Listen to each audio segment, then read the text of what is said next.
5 News at Noon starts now. Ukraine says another round of Russian strikes targeted civilians. The latest push for security guarantees from the U.S. and Europe as Trump works to set up a meeting between Putin and Zelenskyy.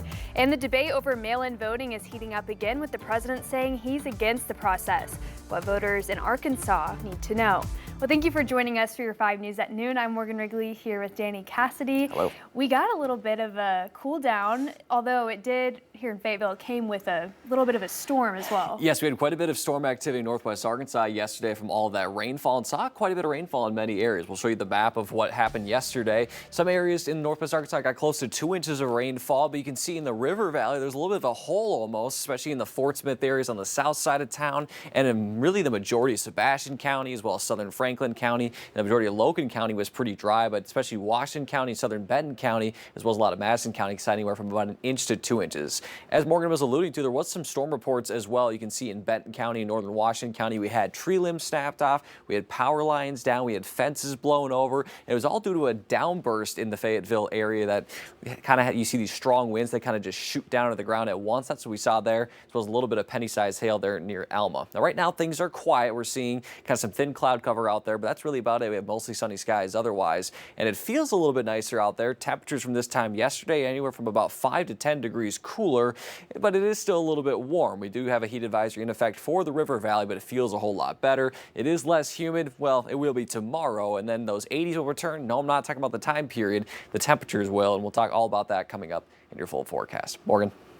Thanks, Danny. And if you live in Fayetteville, you may have seen some damage today from the storms Danny was talking about yesterday evening. This video is from the Appleby Apartments on North Gregg. You can see some of that damage here is broken branches and some large limbs down there as well.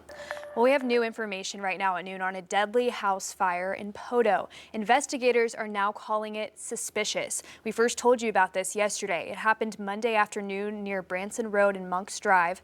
Police say the victims are 78-year-old Dennis Beeson and 76-year-old Betty Beeson. OSBI, LaFleur County deputies, and the state fire marshal are still investigating what happened. 5 News reporter Claire Everbach is headed to Poteau right now to learn more about this. Look for her updates right here on 5 News tonight. Well, city leaders in Fort Smith are hitting pause on a decision about the future of 3 historic cemeteries. They've struggled with funding for years, and now directors say they need more time to figure out what comes next. The problem with the cemeteries has been going on for years. A lack of funding and mismanagement led to them being overgrown and in need of repair. The Fort Smith Cemeteries, Inc. is a nonprofit that's been running the 3 cemeteries since 2020 and has racked up more than $600,000 in debt. 3 options were up for discussion, but directors decided to table the issue until they can talk about it more during a study session. And Fayetteville City Council has unanimously passed the establishment of a Bill of Rights for firefighters in the city. This will give firefighters some basic protections when it comes to things like discipline and promotions. Mayor Molly Ron sponsored the proposal, which comes from Act 686, a state law that recommends cities setting up a Bill of Rights for firefighters. But this will be the first of its kind in Arkansas. Fayetteville's fire chief says the city already follows much of the ordinance, and he hopes it will set an example for others. A recent memo says the ordinance isn't expected to affect the budget.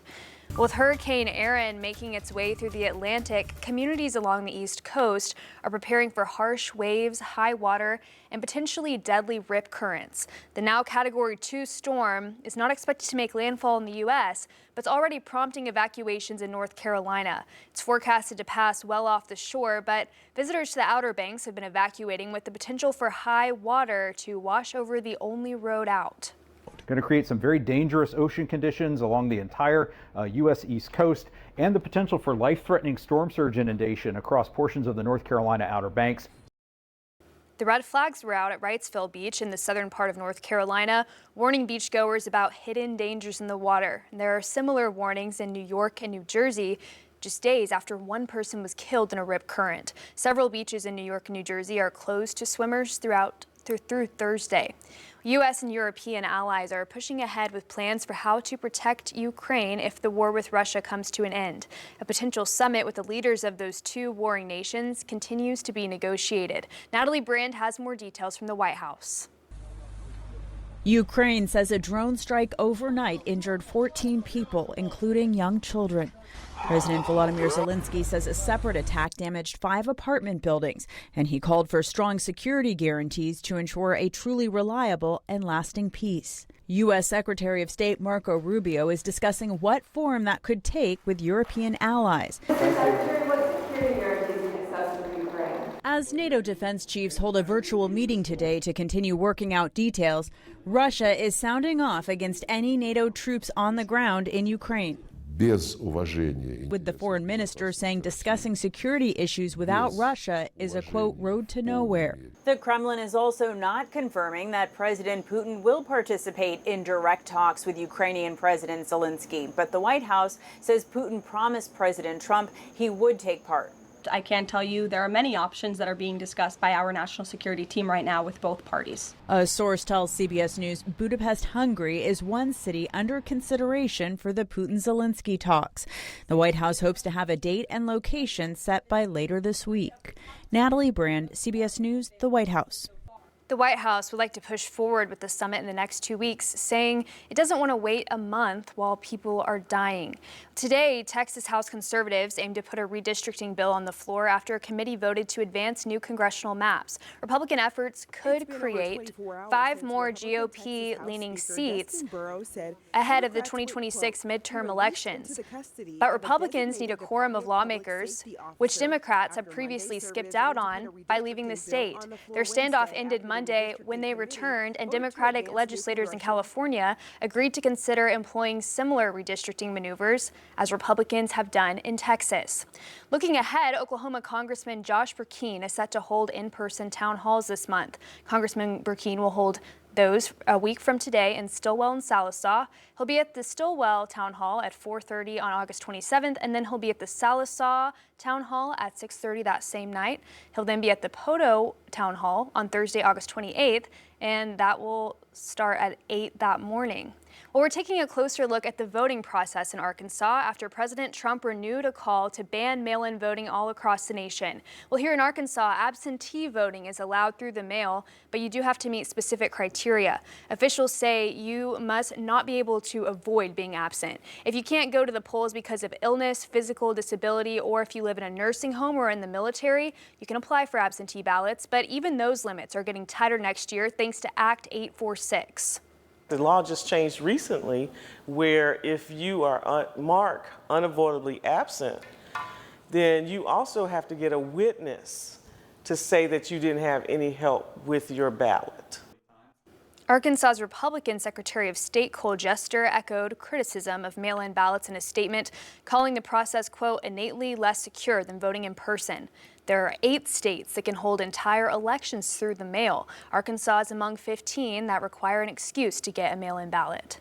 Stormy weather this week led to hundreds of canceled or delayed flights at Dallas-Fort Worth and Atlanta's Hartsville airports. Now, air traffic controllers weigh many factors when guiding pilots. Chris Van Cleve takes an inside look at how the next generation is trained.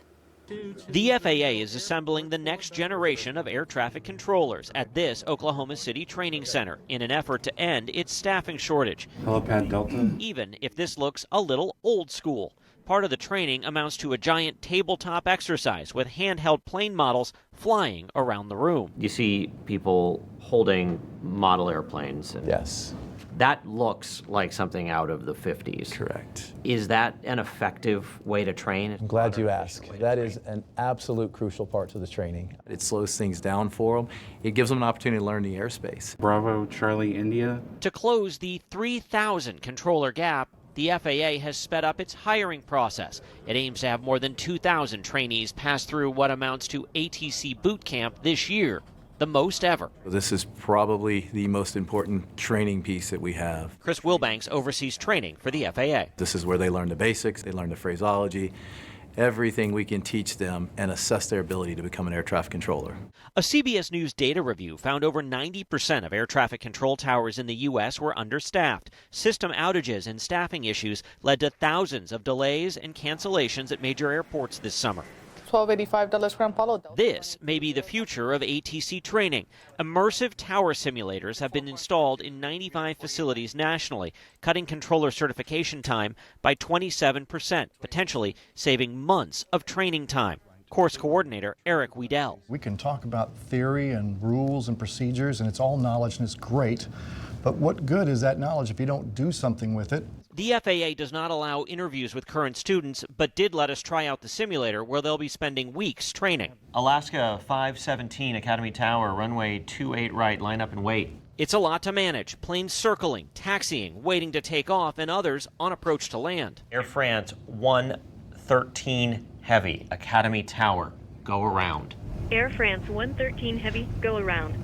About 35% of students will fail, and it can take 2 years or more of on-the-job training to fully certify a controller. Chris Van Cleve, CBS News, Oklahoma City.